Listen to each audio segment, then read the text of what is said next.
जय श्री कृष्णा। राधे राधे। आज की इस वीडियो में हम योगिनी एकादशी पूजा विधि के बारे में जानेंगे। आषाढ़ मास के कृष्ण पक्ष की एकादशी को योगिनी एकादशी के नाम से जाना जाता है। इस एकादशी का व्रत करने से सभी पापों से मुक्ति मिल जाती है। यहाँ तक कि अनजाने में कोई हमें बद्दुआ दे देता है या हमें कोई श्राप लग जाता है, उससे भी मुक्ति मिल जाती है। इस एकादशी का व्रत करने से 88,000 ब्राह्मणों को भोजन कराने जितना पुण्य प्राप्त होता है। तो सबसे पहले हम जान लेते हैं साल 2024 में योगिनी एकादशी का व्रत कब किया जाएगा। साल 2024 में 2 जुलाई मंगलवार को योगिनी एकादशी का व्रत किया जाएगा। एकादशी तिथि का प्रारंभ होगा 1 जुलाई सोमवार की सुबह 10:26 से, समापन होगा 2 जुलाई मंगलवार की सुबह 8:42 पर। 2 जुलाई मंगलवार को सूर्योदय में एकादशी है और 8:42 के बाद द्वादशी तिथि लग जाएगी। द्वादशी युक्त एकादशी का व्रत करना शुभ माना जाता है। 1 जुलाई को 10:26 के बाद एकादशी तिथि लगेगी, उससे पहले दशमी तिथि रहेगी। दशमी युक्त एकादशी का व्रत करना शुभ नहीं माना जाता। और क्यों नहीं माना जाता ये आप आषाढ़ मास की कथाओं में सुन चुके हैं। इसीलिए 2 जुलाई मंगलवार को ही एकादशी का व्रत रखा जाएगा। एकादशी व्रत का पारण 3 जुलाई बुधवार को किया जाएगा, जिसका समय रहेगा सुबह 5:28 से 7:10 तक। ध्यान रखें, 7:10 तक आपको अपने व्रत का पारण कर लेना है, क्योंकि 7:10 के बाद त्रयोदशी तिथि प्रारंभ हो जाएगी। एकादशी व्रत का पारण द्वादशी तिथि समाप्त होने से पहले ही कर लेना चाहिए। त्रयोदशी तिथि में अगर व्रत का पारण करते हैं तो व्रत का सारा पुण्य नष्ट हो जाता है। केवल जब महाद्वादशी आती है तभी उनका पारण हम त्रयोदशी तिथि में कर सकते हैं, अन्यथा एकादशी व्रत का पारण तो द्वादशी में ही करना चाहिए। तो 7:10 से पहले पहले आप अपने व्रत का पारण कर लें। चलिए अब जान लेते हैं योगिनी एकादशी पूजा विधि के बारे में। जैसा कि आप जानते ही हैं, एकादशी का व्रत 3 दिन का माना जाता है। दशमी तिथि से ये प्रारंभ होता है और द्वादशी तिथि में पारण करने के बाद हमारा व्रत पूर्ण होता है। 1 जुलाई सोमवार को हम दशमी के नियमों का पालन करेंगे, दशमी तिथि मानेंगे और दशमी के नियमों का ही पालन करेंगे। दशमी के नियम क्या कहलाते हैं? दशमी के दिन हमें बहुत सारे तुलसी दल तोड़कर रखने होते हैं, क्योंकि एकादशी के दिन जब हम भगवान की पूजा करते हैं, उन्हें भोग लगाते हैं, तब हमें तुलसी दल चाहिए होते हैं और एकादशी के दिन तुलसी दल नहीं तोड़े जाते। तो आप 1 जुलाई सोमवार को तुलसी दल भी तोड़कर रख लें। दशमी तिथि के दिन रात के समय अन्न वाला भोजन नहीं किया जाता। सूर्यास्त होने से पहले पहले ही आपको अन्न का भोजन कर लेना है, उसके बाद अन्न वाला भोजन नहीं किया जाता। अगर आप बिना अन्न खाए या बिना भोजन किए नहीं रह सकते हैं, तब आप फलाहारी भोजन कर सकते हैं। अगले दिन एकादशी के दिन आप सुबह उठें, अपने घर को साफ करें, झाड़ू पोछा करें, उसके बाद अपने नित्य कर्म करके स्नान करें।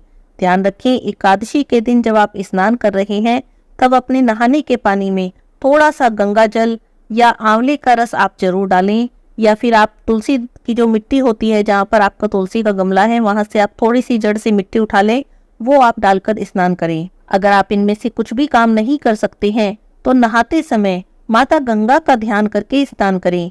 ऐसा माना जाता है कि माता गंगा का स्मरण करते हुए अब साधारण जल से भी स्नान करें तो इसे भी गंगा स्नान के बराबर ही माना जाता है। और एकादशी के दिन गंगा स्नान का बहुत महत्व होता है। स्नान करने के बाद साफ कपड़े पहने। एक बात का ध्यान रखें, काले या नीले रंग के कपड़े नहीं पहनने हैं, क्योंकि जब विशेष पूजा पाठ होते हैं उस दिन काले नीले रंग के कपड़ों को त्याग देना चाहिए। तब आप सुंदर रंग के कपड़े पहन लें। उसके बाद आप जहाँ पर पूजा करने वाले हैं उस स्थान को साफ करें, वहां पर गंगा जल छिड़क लें, उसे शुद्ध कर लें। एकादशी के दिन गंगा जल आपको पूरे घर में छिड़कना चाहिए, लेकिन जहाँ पर पूजा कर रहे हैं वहां पर विशेष रूप से साफ कर लें। उसके बाद एक चौकी लगा लें। चौकी पर आप लाल रंग का, पीले रंग का, गुलाबी रंग का जो भी आपके पास कपड़ा अवेलेबल हो वो बिछा लें और ध्यान रखिए कपड़ा बिल्कुल धुला हुआ साफ होना चाहिए। इसके बाद हम चौकी पर भगवान की स्थापना करेंगे। भगवान की स्थापना करने से पहले आप उनका अभिषेक करें पंचामृत से या फिर साधारण जल से, जैसे भी संभव हो आप भगवान को स्नान कराएं। उन्हें पीले रंग की पोशाक पहनाएं। अगर आपके घर में लड्डू गोपाल जी हैं तब आप लड्डू गोपाल जी का अभिषेक करें। अगर आप लड्डू गोपाल जी की सेवा नहीं करते हैं तब आप भगवान विष्णु का, भगवान राम का, शालिग्राम जी का, जिनकी भी आप पूजा करते हैं उन्हें आपको चौकी पर विराजित करना है। उससे पहले आप स्नान कराएं। कुछ लोग पूछते हैं कि हमारे पास विग्रह नहीं है, हम तो फोटो की पूजा करते हैं, जैसे कैलेंडर होता है या फोटो होती है जड़ी हुई, इस तरह पूजा करते हैं। तब आप मानसिक रूप से भगवान को स्नान करा सकते हैं, उन्हें पोशाक अर्पित कर सकते हैं और साधारण रूप में आप उनको छींटा लगा दें। जैसे जल ले रहे हैं आप, तो उसमें से भगवान को आप छींटा लगा दें। इसके बाद पोशाक अर्पित करने के बाद भगवान का सुंदर श्रृंगार करें और उन्हें चौकी पर विराजित कर दें। अब धूप दीप नैवेद्य अर्पित करें। घी का दीपक जला लें, धूप बत्ती जला लें और नैवेद्य मतलब जो भी आपने भगवान के लिए भोग के लिए मिठाई बनाई है या जो भी आपने भोग बनाया है वो आप भगवान को अर्पित करें। इसके बाद आपको एकादशी व्रत का संकल्प करना है। संकल्प करने के लिए आप हाथों में पुष्प ले लें, जल ले लें और कुछ पैसे दक्षिणा रख लें और उसके बाद भगवान से प्रार्थना करें कि हे प्रभु, हे केशव, हे जगन्नाथ, आज योगिनी एकादशी है और मैंने योगिनी एकादशी व्रत करने का निश्चय किया है। इस व्रत में आप मेरे सहायक हो, मेरा यह व्रत निर्विघ्न पूर्ण हो। मैं आज एकादशी के दिन पूरे दिन निराहार रहूंगी और कल द्वादशी तिथि प्राप्त होने पर अपने व्रत का पारण करूंगी और उसी के बाद अन्न ग्रहण करूंगी। आप मेरी सहायता करें और आपकी कृपा से मेरा यह व्रत निर्विघ्न पूर्ण हो। इस तरह का संकल्प करके भगवान के आगे जो आपने हाथ में जल लिया है उसे छोड़ दें। इसके बाद आप भगवान की यथासंभव पूजा करें, भगवान के मंत्रों का जाप करें, एकादशी व्रत की कथा को पढ़ें सुनें, भगवान की आरती करें, एकादशी माता की आरती करें और उसके बाद तुलसी देवी की पूजा करें। एकादशी व्रत में बिना तुलसी देवी की पूजा किए आपकी पूजा पूर्ण नहीं होगी। तुलसी देवी की पूजा करें, तुलसी देवी के पास दीपक जलाएं, परिक्रमा करें, तुलसी देवी की कथा पढ़ें, उनके मंत्रों का जाप करें। इस तरह से विधि विधान से पूजा करके आप अब पूरा दिन व्रत करें। आप जैसा भी व्रत करते हैं, फलाहारी व्रत करते हैं, निर्जल व्रत करते हैं, निराहारी व्रत करते हैं, जिस भी तरह का आप व्रत करते हैं उस तरह का व्रत करें और शाम के समय भगवान विष्णु की पूजा करें। शाम के समय पूजा करके मंत्रों का जाप करें। रात में हो सके तो भजन कीर्तन करके जागरण करें। अगले दिन द्वादशी के दिन सुबह उठें, स्नान करें और जैसे आपने एकादशी के दिन भगवान की पूजा की है उसी तरह से आप द्वादशी के दिन भी भगवान की पूजा करें। एकादशी व्रत पारण करने से पहले भगवान की पूजा करें, तुलसी देवी की पूजा करें और उसके बाद शुद्ध सात्विक भोजन का भगवान को भोग लगाएं। ब्राह्मण को भोजन कराएं। अगर आप घर पर बुलाकर ब्राह्मण भोजन नहीं करा सकते हैं तो मंदिर में ही दान दक्षिणा करके अपने व्रत का पारण करें। पारण करते समय भी भगवान से प्रार्थना करें, हे प्रभु, आपकी कृपा से मेरा योगिनी एकादशी का यह व्रत निर्विघ्न पूर्ण हुआ।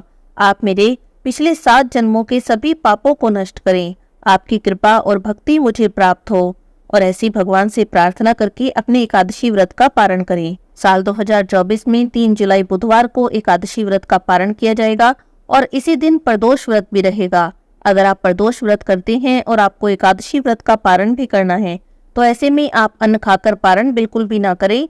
आप जल से, तुलसी दल से या फिर फलों के जूस से अपने व्रत का पारण कर सकते हैं। पहले एकादशी व्रत का पारण करें और उसके बाद प्रदोष व्रत का संकल्प करें।